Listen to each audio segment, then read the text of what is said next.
In all seriousness, it's hard to follow such a gracious introduction. I don't know if I'm worthy of all of it, but I do appreciate it. And we have a lot of work to do. We do, and you know this. I mean, you're business people. I'm one of you. I'm grateful to represent not only the interests of those in this room, but of all the people that you represent. Every one of you is the tip of your own respective spear, from your companies, from your industries. We have a lot of things that are going to have to change. I want to first of all tell you that I literally just came off a call a moment ago, and this is ultimately related to each of you in this room. I just came off a call with all of the university presidents and or their liaisons. Almost every one of them was able to make it onto the call themselves. Every one of them was represented. And Senator McDaniel has been very involved in ensuring that we address a shortfall as it related to some of our National Guardsmen. And we had 696 Guardsmen who applied for tuition assistance based on a program that is in place that unfortunately was an oversubscription based on the last budgetary process. So 2 years ago, we budgeted about $5 million, $4.89 million, to cover what we anticipated would be the demand. But as so many of these Guardsmen have begun to come home in recent months and years, we've actually had an oversubscription, which left those funds about somewhere between $1 and $2 million short, probably about 1.1, maybe a little bit more. The net result of that being is that they were not able to participate for the spring semester. And so we were able to get that remedied. Now, while this budgetary process will be fixed definitively in this next session, every one of these university presidents, and my hat's off to each and every one of our institutions, public and private, but every single one of them said that they would cover these folks for the time being during these few months so that they can enroll, so that they can be reimbursed according to what was expected, and that we will in turn make them whole. And it won't affect any single institution by more than a few $100,000, but collectively for these nearly 700 Guardsmen, it makes a big difference. Because every one of those 700 is more than likely going to, at one point in time, in the not-too-distant future, be working perhaps directly for some of you in this room. And I think we owe that to them. It was something I talked about during the inauguration, but I would encourage each of you, how many in this room work for organizations where you work with somebody who's in the Guard, who disappears on weekends or on the week? I mean, quite a number of hands. I mean, look, hold those hands up for just a moment. Take a look around this room. That's a lot of folks. They tend to be on this side. I don't know if that's an observation, but think about that. That's a lot of individuals, citizen soldiers from our own ranks. And what we talked about and what I intend to do is to protect those that protect us, not only for our military, but our other frontline responders. It's important to each and every one of us as business people. In the last few minutes, I'm not going to take you through a whole ton of specific policy issues. I would encourage you, though, to, as Senator McDaniel and the others have said, use us as resources. Be the eyes and ears of us on the front lines. Communicate with us. It's imperative. It truly is imperative that we have feedback from you. You all are literally and figuratively funding so much of what happens in the state. You're the catalyst behind what happens economically. And it's important that you are well represented in government. There are certain priorities that I have, and I want to share a few of those with you, some of which are very much in line with what the Chamber as a whole believes. But one thing in some of the meetings that I've had with the Chamber in the past, first time I spoke before the Chamber, it was at an event in northern Kentucky. And I think half the issues that I had opinions on were not necessarily in line with the priorities of the Chamber. It wasn't to say that they were in diametric disagreement with one another, but at the same time, I don't necessarily say whatever it is that is the collective thinking. But frankly, I know for a fact that you all as individuals don't always think like lockstep individuals either. And so there are certain things that to me as a state we've got to focus on. We cannot as a state ever become the greatest version of what we might be or even be better relative to the states around us if we don't commit significantly, intentionally to two specific areas, education and infrastructure. Those are critical.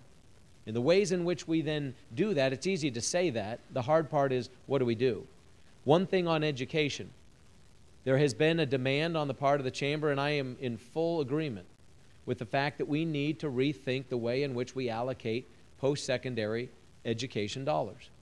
We allocate somewhere to the tune of just south of $1 billion a year for post-secondary education. $1 billion is a lot of money.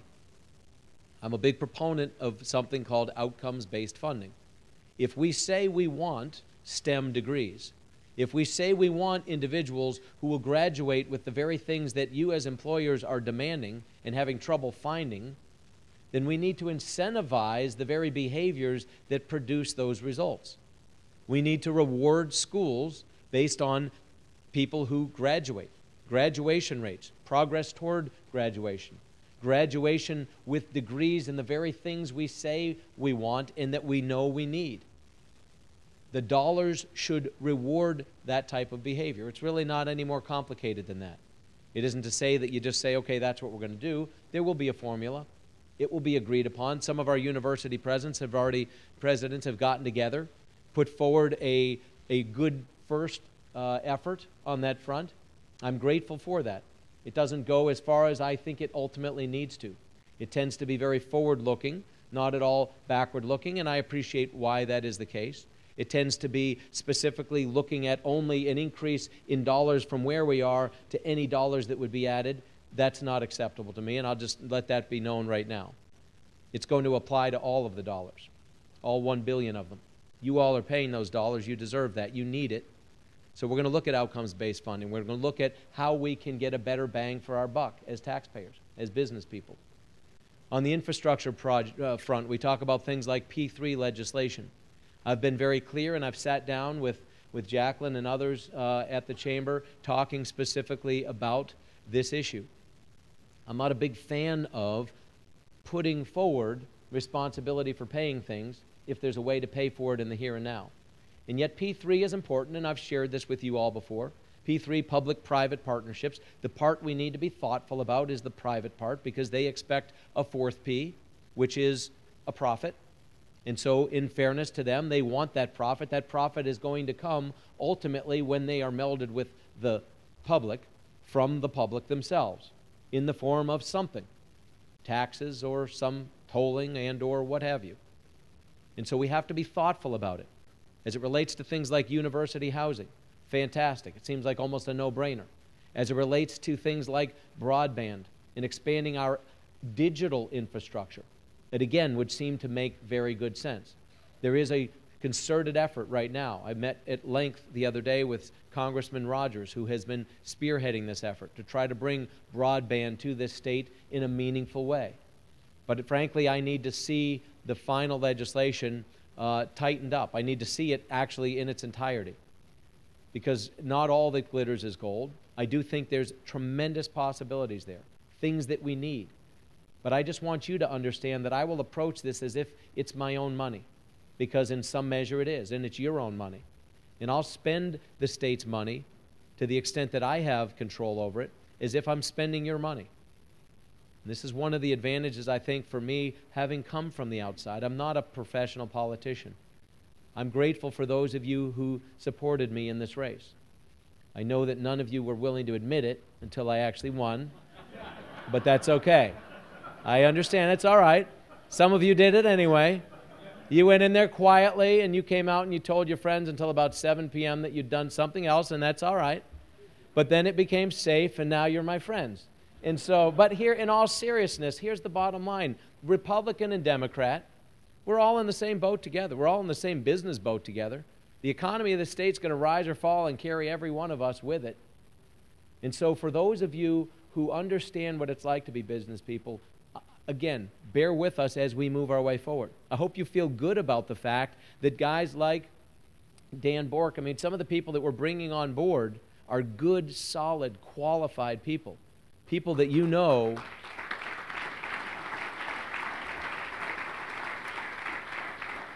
I know that applause is for him, and so I will let him know that, and I know he was discussed earlier, he was here earlier, and I mean, we've got good people, people that are competent and qualified.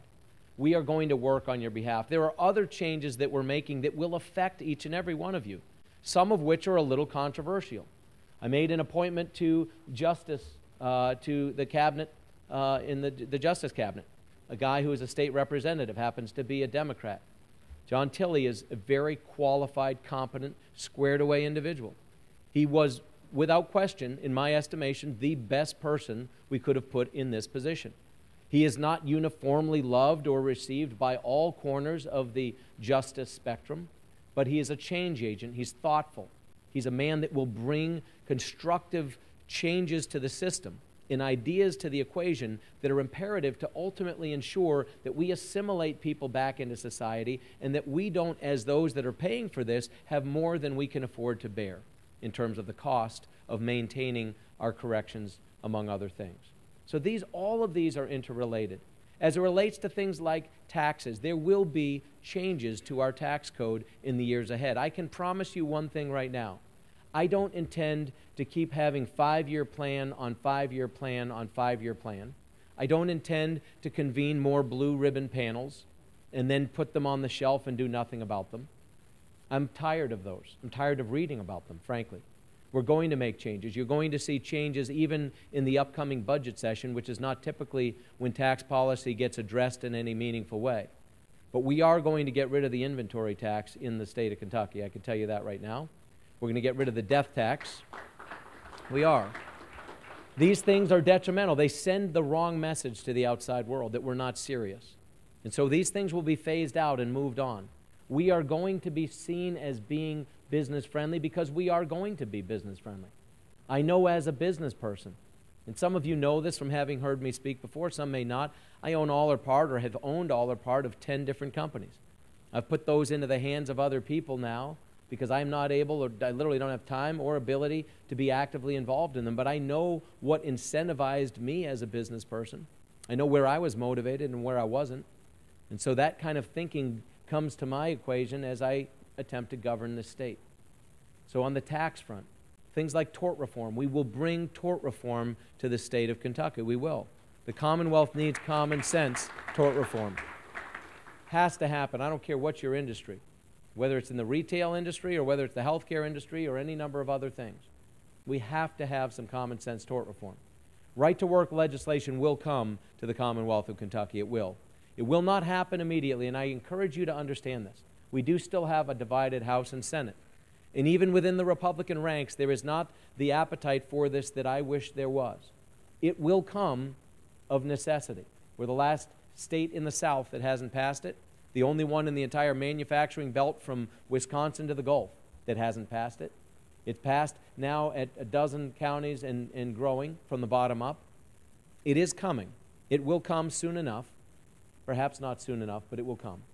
So these are the kind of things that, again, over the course of the next 1, 2, 3, 4 years, that you will start to see change.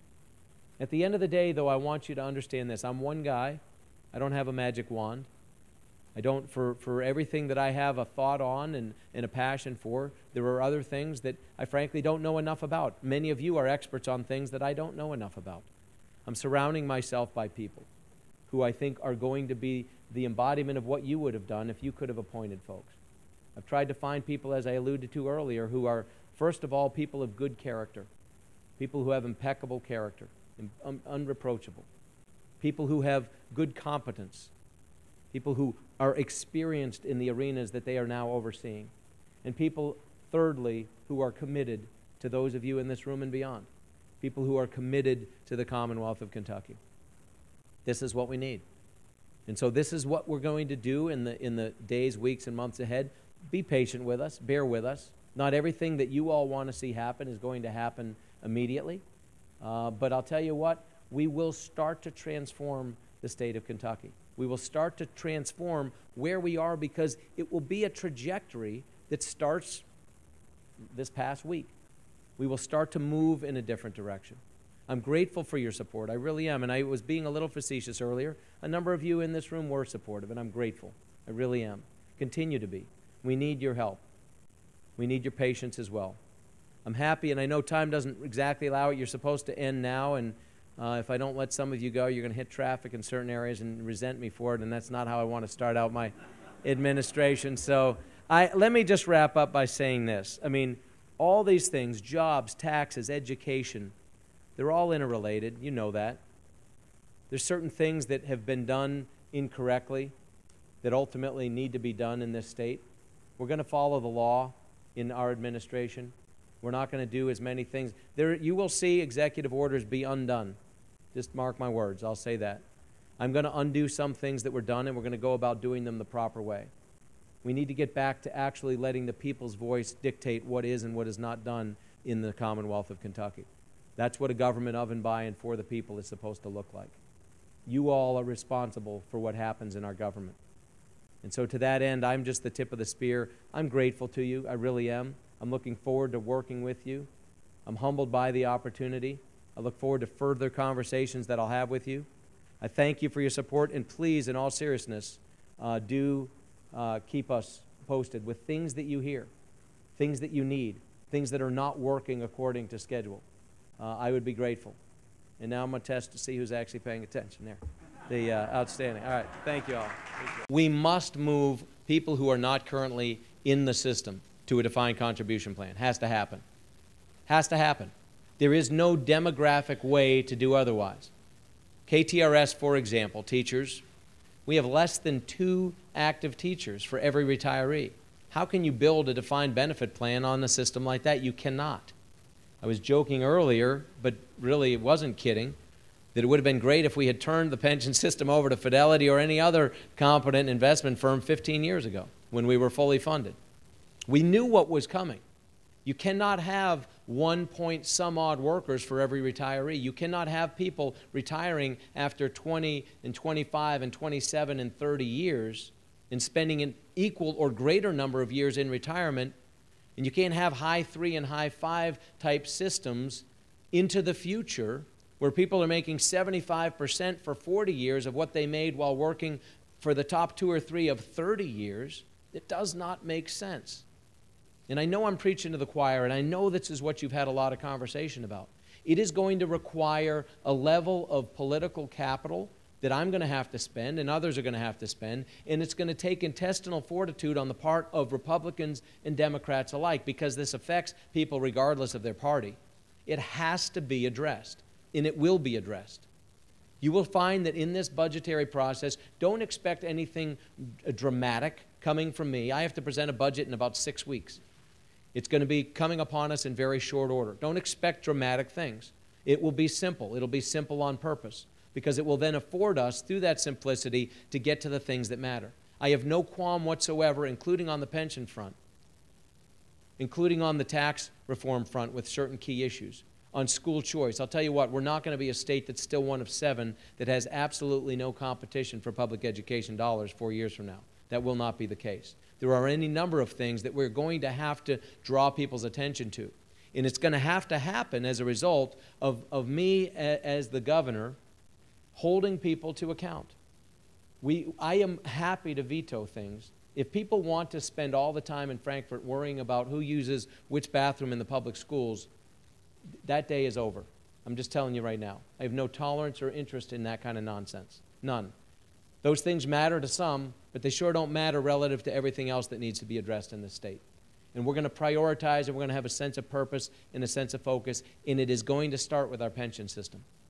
We will have a defined contribution plan for future hires. It has to happen. There is literally no financial way to do anything other than that. So that is what I'm going to work toward, and I'm going to need any and all of you to reach out to any and all of your respected elected officials and encourage them to think in that same way. How many of you work in a firm where you're hiring people? If you're working at a firm where you're hiring new employees right now into a defined benefit plan, can you raise your hand? 1, 2, 3, 4. 4 people in this 5. I think I counted you as one of the 4. 4 people in this room. I mean, it is an antiquated approach because demographics don't demand us to do otherwise. We don't have enough young people coming along. This is a state where we have fewer people like us who go to work every day than who don't. We have the 47th lowest level of workforce participation. There are fewer able-bodied working-age men and women who go to work than who don't go to work. There's no way we can sustain these systems anymore. And how many of you who are in those plans, how many of you work for a for-profit company of those that raise their hand? None. Exactly. Enough said. Other questions? Yes, ma'am.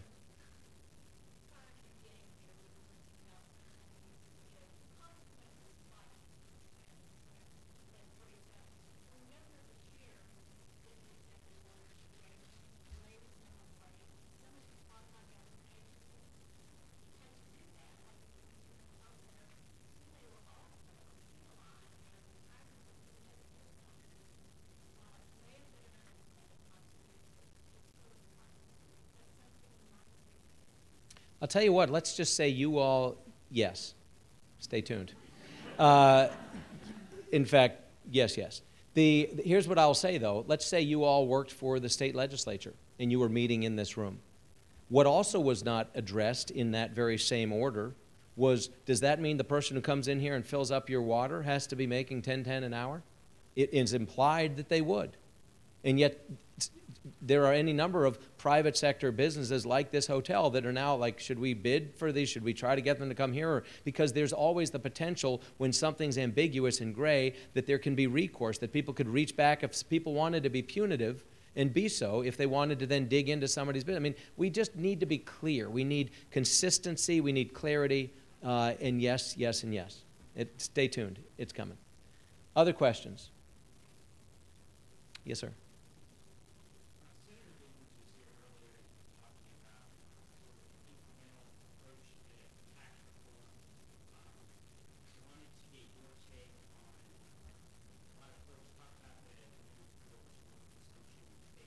Yes. Where does the local option fit into to plans for tax reform?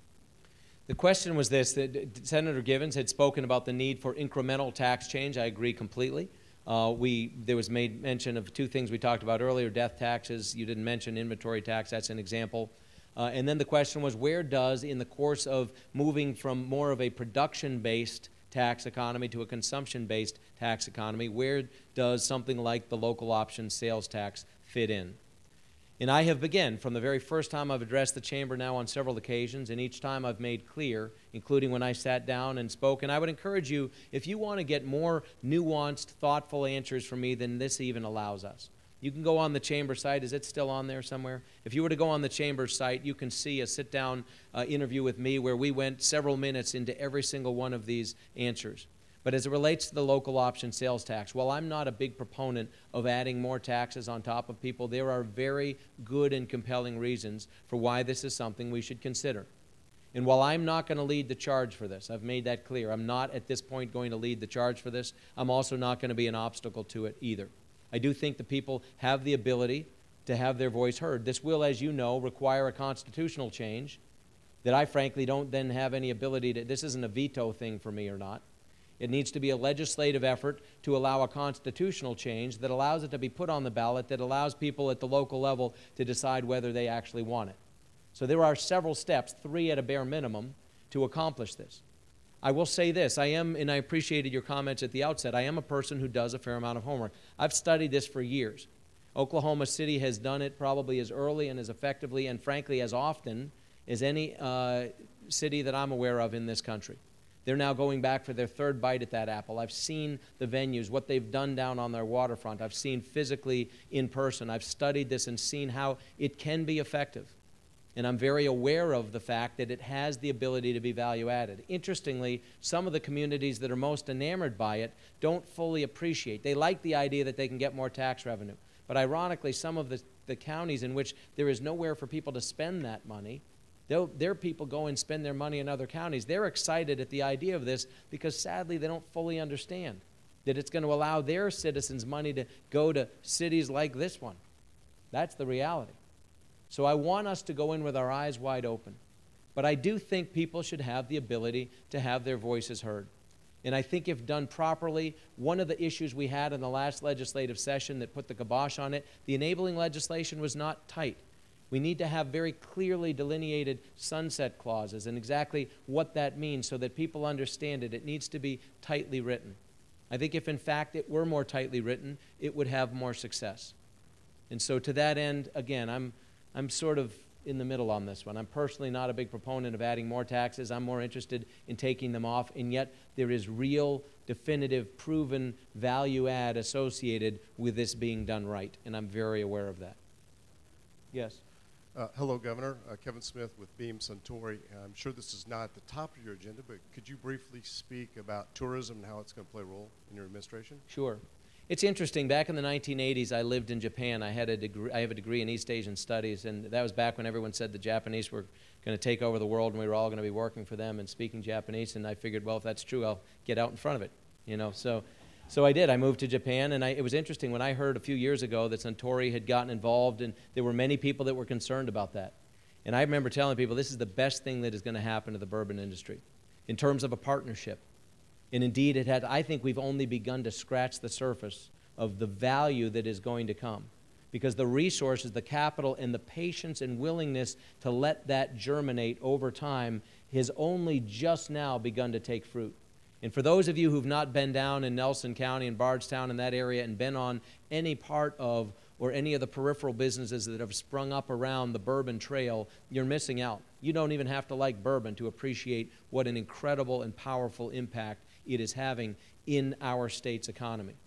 And so I think this is critical. I have long been a person who's a big proponent of us being a better steward of ourselves. If we had half the pride in ourselves as Texas has in themselves, we'd be twice as good as Texas at everything we want to be better than them at. We really would. Because with all due respect to Texas, you don't want to live there for half of the year. It's too hot and dusty. It really is for much of it. I've been in 49 of the 50 states. I took my children out of school several years ago, and we traveled 26,000 miles around America, visited 40-some of the states. And I'll tell you, you can tell a lot about a state. This may seem like a kind of odd comment that I'm about to make. But even things like, to the heart of your question about tourism, you could tell a lot about its state by the condition of its bathrooms on the side of highways. You really can. I'm being completely serious. And we don't put a good foot forward. We don't. We don't have enough pride in ourselves. We need to have more pride in ourselves, because that may be the only impression somebody has of us. And if they don't have a good impression, they can't wait to get to whatever border it is that they're heading in the direction of.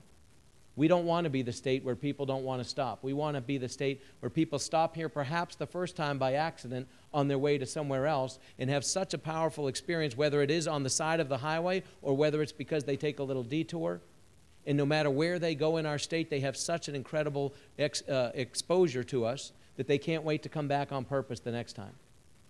Just hired a gentleman, appointed him as the Cabinet Secretary for Tourism. His name is Don Parkinson. Don, this is the fourth time Don has unretired, and he was gracious enough to do it. An incredibly brilliant, gifted man who used to run all the franchising for Kentucky Fried Chicken. So he's a man who knows about how you interact with people in small bits and pieces on a large scale. His ability to manage this cabinet is going to be extraordinary. We are going to be benefited by that. But this is something that I'm personally very committed to. I think we've just scratched the surface. And as it relates to the Suntory and Beam relationship, I mean, Suntory, the Asian interest in spirits in general, in bourbon now specifically, and in tourism, their demographics are even farther ahead of our own. That's a whole nother story. I'm just saying for the next 30, 40 years, let's just take all the money they're willing to spend here. Because they have an aging population, they really do, but they're going to continue to come. We will be better stewards of the gifts that we have in this state. We've got parks, and this is another thing I'll say real quickly. I know there's another question. We are going to move toward the privatization of the management of our state parks. And we are going to do this by entering into contracts with people who are in the business of doing this properly. And we will give them long enough contracts, be it 20, 25, 30 years, whatever is necessary, so that they can amortize the cost of investing in these in order to make them the destinations that will make people come back. And we will look at things like some of our antiquated laws as it relates to even the ability to sell certain spirits in certain areas, and whether you can only buy things in certain volumes or whether something can be shipped from a distillery or whatever the case may be. We have things that are on the books that are frankly disadvantageous to us. Nobody's even really a proponent of them, but nobody has been an opponent of them to enough of a degree to get them off the books. We will get them off the books, and we will make this more of an intentional destination and one that people want to come back to. There was a question here. Yes, sir. Yeah, thank you for being with us. My name is Jacob Colley. I'm from the Southeast Kentucky Chamber of Commerce in Pikeville. I just wanted to kind of get your thoughts pertaining to the SOAR initiative. I know you said you spoke at length with Congressman Rogers recently, but just wanted to see what your level of engagement, your level of involvement will be with the initiative in East Kentucky. Specific to SOAR itself, I mean, I will say this. I intend to be the governor for all of Kentucky, but I have a certain affinity. I grew up below the poverty level in the mountains. Not these mountains, but I have a certain affinity personally for people who live as so many of our eastern Kentuckians live. And to that end, I understand the need it is there from personal experience in some pretty significant ways. There is much that needs to be done. But I spoke with Jared, who's, I'm drawing a blank on his last name, who oversees that initiative right now. Sharp individual, somebody committed to this. I went to the very first SOAR initiative gathering that happened December of 2013. I've been very aware of it, very engaged in it, and involved from the beginning. I believe that we need to be thoughtful. But I also know for a fact that there is no amount of other people's money that is going to fix what ails us. And while I have made very clear to Congressman Rogers and others who have asked that I am committed to seeing this initiative move forward and committed to being an advocate for it. I talked to Jared very specifically 2 nights ago about this, and I asked him to start thinking about, before we sit back down together, to start thinking very intentionally and specifically about what I'm about to share with you, and that is, it doesn't matter what program we come up with, how good it is, how much people like it, or how much benefit we think can come from it. If we can't actually afford to implement it because it costs dollars we don't have, it doesn't matter how good it is. How many of you in this room are doctors? Any of you? A couple. It's like having a cure for cancer, there's no CPT code for it. I mean, the point is, nobody's going to care. If you can't be reimbursed for it, it's just not going to matter. And at the end of the day, it's no difference in this regard. We cannot come up with solutions that we can't afford to pay for. And so what I asked Jared to think about is, what can we as a state specifically, what can we stop doing to the people of Eastern Kentucky and everywhere else in Kentucky? What can we stop doing to you as business people? And this is my challenge. It's a good question and one that causes me to ask each of you something very specific. If each of you could think, if you had the ability for the government to stop, this state government, to stop doing 1, 2, or 3 things to your specific industry, your specific business, what would they be? Send those to us, please. Blake, where's Blake? Is Blake in here? What is your email address? Sorry. Right, well, it's all good. Yes, email's good.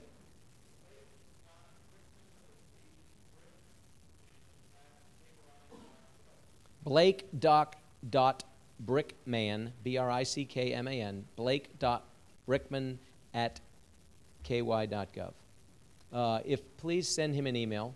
I won't ask you to give out your cell phone just yet. But here's please, and I'm being completely serious, please send 1, 2, or 3 things specific to whatever it is that you do, that if the government would do less of it or none of it, would make your lives easier. I'm not even kidding at all. These are the things I want to focus on for the next 4 years. What can we stop doing to you? And that's my commitment to SOAR, is to ensure that we as a state do everything we can to stop making it so difficult for people to survive and be entrepreneurs and succeed through business in Eastern Kentucky and beyond. Any last-minute questions before? It was sort of a big head fake earlier when you thought you were getting out of here on time. That was very unfair to do to you. Thank you all. I appreciate it. Thank you very much.